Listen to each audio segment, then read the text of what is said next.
My name is Jared Petteys, and we're here recording a single month release. How many instruments can you play? Primarily I play guitar, but I kind of play by ear, so whatever I could pick up at the time and kind of mess around with, I'll pick up and mess around with. A little bit of banjo, piano, drums, upright bass, bass, even harmonica sometimes.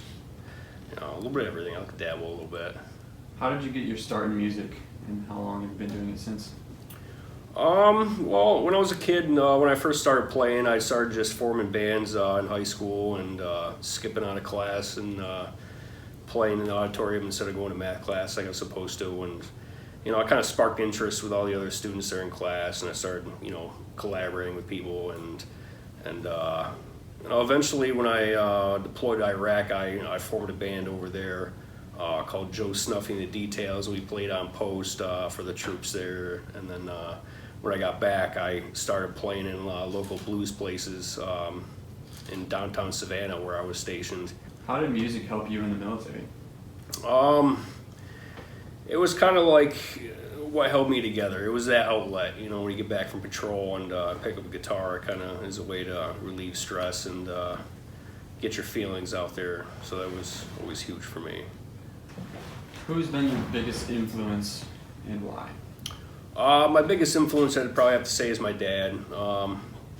At a young age, when he was playing guitar, I really was interested in what he was doing, and yeah, I mean, I pretty much copied everything he did, and so pretty much I do everything because of him. I just stole his life, you know, pretty much. So do you have any pretty influential artists in your life? Anyone that's really kind of giving you a lot of inspiration? Absolutely. I first started playing a lot of Stevie Ray Vaughan when I was a kid. My father had a couple of his albums, and I pretty much wore them right to the ground, played them lick for lick, and I was just obsessed with the way he played guitar. The emotion that came out of those strings was just mesmerizing me at the time, and he's pretty much the reason why I started playing guitar and really tearing into it. But a lot of early blues. I grew up with a lot of '60s surf rock, like the Ventures, Dick Dale, all those kind of bands. Rockabilly, obviously, blues. But another huge influence of mine is definitely Brian Setzer, though, and for a whole different reason. Just the way his phrasing is just mind blowing. What he can do with a guitar is just wow. If I could be like that guy, like I'll be on the right track. So if you ever had the chance to meet him, what would you tell him? Wow. I would just say, wow, man, like you really are and doing it. You know, you're living the life, and thank you for your inspiration and bringing back two genres that previously died out. You know, you're really keeping the heritage alive. So, thank you, definitely. What are some inspirations for writing songs?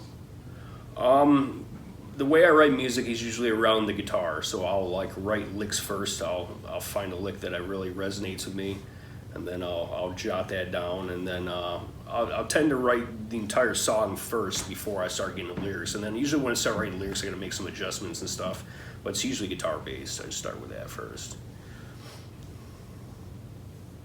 What would you consider your genre of music to be? My genre, I guess, would be more in a rockabilly platform, but it kind of meshes the lines of blues and jazz and even a little bit of bluegrass almost in a way. But I guess the platform would be called the rockabilly blues kind of deal. What would you say would be the biggest challenge you face when writing songs and making music? Definitely the biggest challenge for me is being content with what I do. I'm never happy. It's hard to keep me happy, so you can just ask my wife that. But once I hear something, I just think I could do a better job. I could do something different. I can make it better. So it's hard being content enough with something just to get it out there and work on something else. I could just keep on like, oh, I could have changed that part, or oh, I could do something here instead, or maybe I should switch this, because I get bored easily too, and that's another big problem of mine. I just like, okay, I'm getting kind of bored of this. I need something, you know, new to spice something up. So. What's the goal of yours with your music, and what do you hope that your fans take from your music? My goal is pretty much just keep the music live. I feel like rock and roll in the way it used to be, and that rawness of that kind of music is kind of fading away. And I kind of want to bring it back. I want to bring it back to the next generation. I want to spread it on. I want to keep it alive. And if I can inspire a couple people on the way to do the same thing, or to pick up a guitar, instead of getting into something they shouldn't, then in the end of the day, then I'm happy. So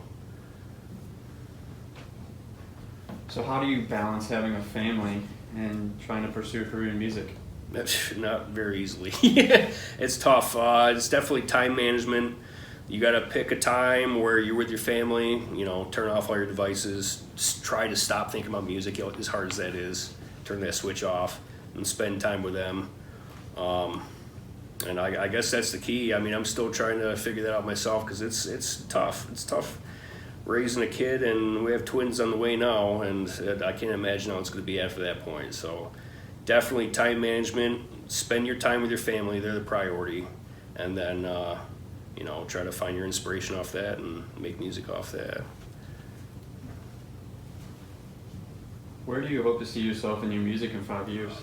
I plan to be touring, going out and playing, making music, and setting up my own studio. So yeah, if in 5 years I'm doing that, then I'll be well on my way. So. Why do you think music is such a big part of today's society?